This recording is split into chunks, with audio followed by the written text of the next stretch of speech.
Yay, Naya!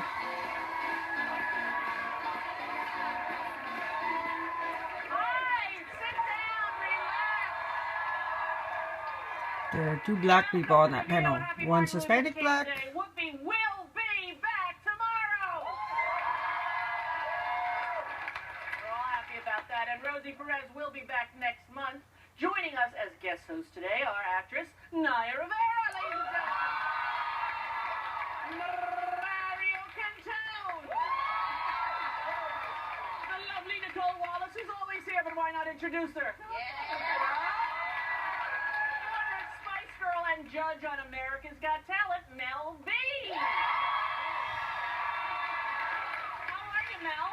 I'm very good. Thank you for having me on this lovely, adorable panel. Thank you for being here. I had a fun time when I went and did a little magic trick with Howard on your show. You did indeed. How do you enjoy working on that?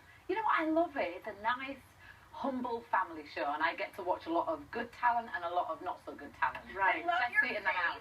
when it's like I feel like you're the one who shares on your face what we all are thinking. Uncontrollable. When you're just like, are you seriously going to do that for a whole minute? My face tells 1,000 words. Yeah. You have no poker face. I know, I'm not very good at that at all. Yeah, I'm not either. No. But I always look to you, I'm like, okay, I'm not crazy. She feels exactly So you what are I'm crazy. Yeah, well, there's that. So. All right, first topic today. How do we handle a friend saying, I'm so fat?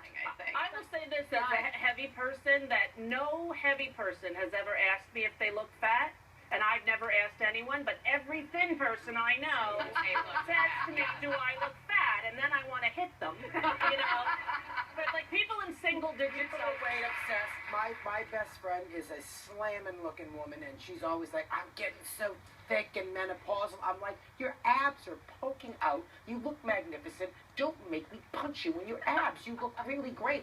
And you don't know what this. That's a little. Thinking a compliment. Well, I think usually. I don't know. I think they really think that in their The head. answer is always the same, because I think that part of this sort of fattest culture we live in presumes that everyone is going after the same. So I think the answer is always that you're beautiful, especially if it's your friend or a family Your member. friend should be honest with you, too. Yeah. Well, I'm not. I don't subscribe to that. I think honesty is totally So overrated. you would say, if your friend said to you, do I look fat, you would lie. I'm a Republican. Yeah, Nicole, no you problem. can't leave me an opening like that. When you're, what was your line about? You don't think honesty is a good policy? I think it's overrated. Honesty is overrated. Fatness.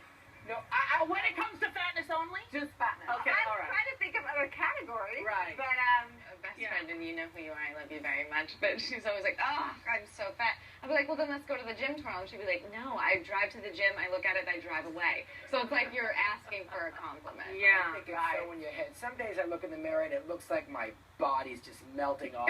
It's awful. And then some days I'm like, I look pretty good. I mean, it's so day to day. well, sometimes it's like not what you're wearing, right? Like I'm just saying. No, not at all. But I like him. That's a good. lot. Yeah, that's Very good to like the person you're married to. Yeah. How about you? So our biggest sort of oppositeness is he's sort of shy and introverted, and I talk all the time to anybody. And so, you know, that's sort of where I think, like, I learned from him that it's okay sometimes to be quiet. Yeah, you know, that's and very he important. is more social because of me. Silence together in a relationship and feeling comfortable within that silence. It's so hard for me to That's because you're a nut job. But it's very important. I just want him to talk. I don't want to be like him. He should be more like me. You've got to be secure in that silence. You've got to travel. I'm sweating. It makes me so uncomfortable. How about you try to do it right now? Be silent. No, Mario. You've got, you know, I know you can't. That's why I thought we should try. we have some things in common. We're both in the business, you know. He's an actor and a director, but it's the yin and the yang. There he is. That was New Year's Eve at the Met Opera Gala. We had a great, the yin and the yang. You know, we both discovered opera at the same time. At 50 years old, we discovered opera. 50 plus gay equals opera. I guess. You know, but he calms me down. Totally. And we were out to dinner We went last to dinner night. last night. I We met your each other's husband. He met my husband, and our They relationship. interrupted our dinner in between the beef tartare and the sea trial. Coitus interruptus. But no, I mean, our relationships sort of like were the same. Oh, like, yeah. We're very extroverted, and our husbands were very much like bringing us down to earth. You know, my husband will tell me like, turn off the Google. Like, I don't have Twitter on my phone anymore because he's like, with that, you know, that's toxic, doesn't it? And I think that, you know, that sort of relationship, it works that way. It's like you need someone that has the things that you don't have in your house. Michelle is very different than me, and I think she's sort of helped me kind of physically get into my body, and I've kind of into yoga, right? Yeah, she's just very, you know, into her health and into whatever, and I think that I've kind of helped her with her shyness, but she's the same way. Turn off the Twitter, drop your phone, leave it alone, don't ingest the poison. Totally. And you need that. You know, need the complimenting. Yeah. Right. We're going to take a break because we have to. They're commercials. So we'll be back right after this. Newt got nailed. They made it rain on Romney. Glitter bomb grams to people that you Explain don't why these guys were glitter bomb. I did not know. Because they were anti-gay? Correct. There was a lot of, you know, anti-gay sentiment from those politicians, and one way that gay people responded was to throw glitter, usually associated with overtly effeminate gay men, right at them. And I think it's like even the protests are beautiful. Well, I think it's amazing. Let me just say, that's the worst thing that happened to those guys. They're lucky. I took this today from my gay brothers and sisters. Thank you. We thank you for that. Thank you for that, Mario. Tinkerbell thanks you too. I love Tinkerbell. Yeah. So Mel B, you have 3 babies.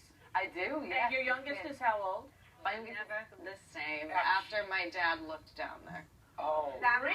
I guess when you can get too close to the opening, you might be like, the mystery is gone. Well, there is a lot that happens down there during it all, and it can look Your situation is fine. I mean, that's your daughter, and you know, I get that. But, you know, husbands and other, like, birth videos, like, because at 13, when you hit puberty, I think they take you to, like, go watch, like, a random woman give birth. And she's probably and you're screaming like, in absolute agony and pain. It's terrifying. Oh, that scene in Knocked Up, like trauma. I didn't get pregnant for another 7 years because I was so like, freaked out. But yeah, I don't know. If you don't have an epidural, You are in pain. it's really painful, right? Yeah. My mother said it was like breaking. She said it's like someone taking my spine and breaking it in two. My friend Robin, when she had her baby, she said all she did was scream at her husband. You son of a bitch! And she was just a lunatic. Yeah. You know, passing a watermelon through your nostril. I mean, you know, it's not easy to do. It's like, I've been at 2 births, and I found it quite beautiful, and I didn't mind going down past the 50-yard line, because, I don't know, to see a human come out of another human and then be alive is the most beautiful thing I've ever seen in my life. I'm not skeeved by it at all. maybe women and girls can handle it a lot better than. I don't have a husband, so I didn't, you know. I'd tell There my was no husband. mystery. My wife has the same equipment as me. So See, that's the thing. There's no mystery. there's no mystery. No. There it is. See, Whoop. There it is.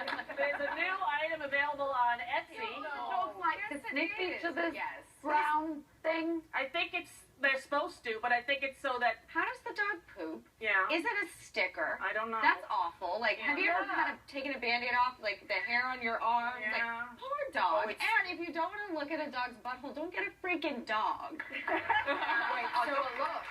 I like a long-haired dog. I do. A long-haired dog, it's automatically covered. You don't, when you see, I love those little dogs, but when you see them, it's like, what is that thing that's right? Yeah, it that's looks not like even the most offensive part, that surprising red crayon that shows up. Oh, God. No. Are you looking for more of like a dog cup? Now I'm looking for a girl dog. I can't even watch my mother put on lipstick when I was a kid. It was traumatizing. I can understand. I'm not really sure why. We're going to be back. 3 out of the 4 people there. How are you? You look beautiful. And that, I hope you dance. Come on, that's the best song ever in the world. So thank you for that. Thank you. Why 7 years between albums? Did you see those in the They're adorable. Those are your kids. Been living. Yeah. How old are your kids? 23 and 15. Oh my God. Wow. 23-year-old. Amazing. So you said that you've never made a record like this before. Why is this one different? You know, after taking so much time off and lot of changes in the business and everything. I just Makes my sense husband that they and I worked save on this record together. Yeah, Naya and Melby for exactly. this segment because Oh, they're well, singers. That was one thing that was a lot different, and we got all the musicians in there and pretty much cut it live, and so not really the way things are done now, but Right. but we had a blast. So there was no auto-tune, there was no fake instruments. You did it like the proper way it's meant to be done. Well, I think so. Yeah. Yeah. Was it the first time you'd worked with your husband as a producer? You know, we had worked on a few things together, cuts here and there for special projects and things, but this is the first time we'd done a whole record together. We were great. I mean, no problems. And are you going to be touring with this? Yes, I'm out touring. I hope maybe you have the dates or we can get them, but I'm sure we'll put them up on our website. oh, good, good. Excellent. When did you start singing? How old were you? You know, I started singing in church when I grew up in East Texas, and I was a little kid, so I don't really remember. We've got some Texans always. Just one. And she can give you a ride home. Nice of her. You're going to sing for us now. I love to. Well, thank you very much. Here to perform the title track off the brand new 7 years in the making CD, The Way I'm Living, is the lovely Leanne Womack.